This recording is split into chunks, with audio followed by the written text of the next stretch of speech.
Judul video ini saya angkat dari pertanyaan seorang non-Kristen di video saya, dan saya merasa jawaban saya perlu di-share melalui video ke banyak orang supaya semakin mengerti tentang Tuhan. Mulut kita sering mengaku jika Allah itu Maha Kuasa dan tidak ada yang mustahil bagi Dia, tetapi banyak orang yang tidak percaya jika Allah dapat menjelma menjadi seorang manusia, yaitu Yesus.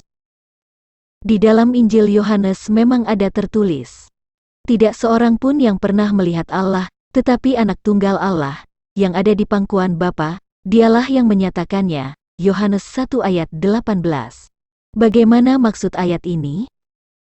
Allah adalah roh dan tidak seorang manusia yang dapat melihat Allah, sebab roh tidak dapat dilihat dan diraba, dan roh tidak dibatasi oleh dimensi ruang, gravitasi bumi dan waktu.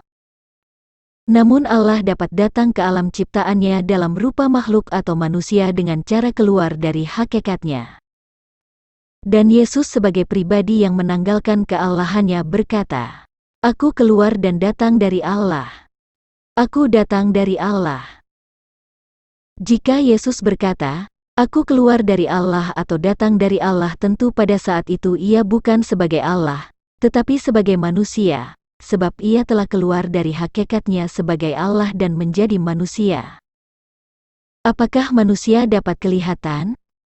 Jawabnya, karena dia datang sebagai manusia sudah pasti dia kelihatan.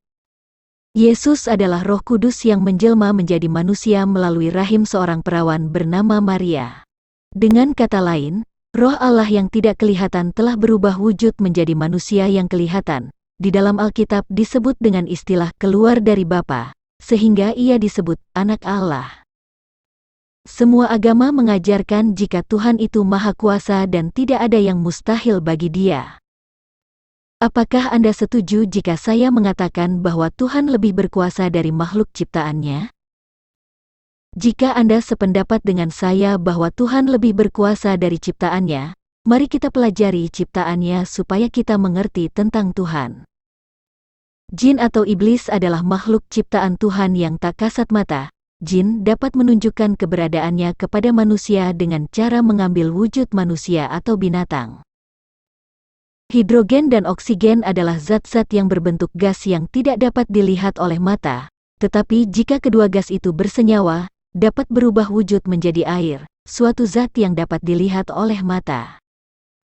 Pada temperatur normal, H2O berwujud cair dan kita sebut air.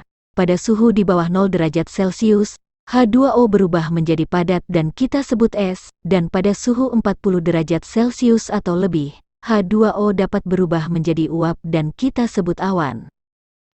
Padat menjadi cair, padat menjadi gas, cair menjadi padat, cair menjadi gas menjadi cair, gas menjadi padat. Bukan hal yang mustahil dapat terjadi pada zat-zat tertentu, dan ini sudah kita pelajari di SD, SMP, dan SMA. Pertanyaan: jika ciptaan Tuhan saja dapat berubah wujud, apakah mustahil bagi Tuhan untuk berubah wujud? Kadang-kadang manusia itu lupa dari kebodohan atau keterbatasannya, sehingga kita dengan mudah mengklaim sesuatu sesuai dengan logika kita yang terbatas. Apakah Tuhan Anda berkuasa menampakkan diri dalam wujud manusia?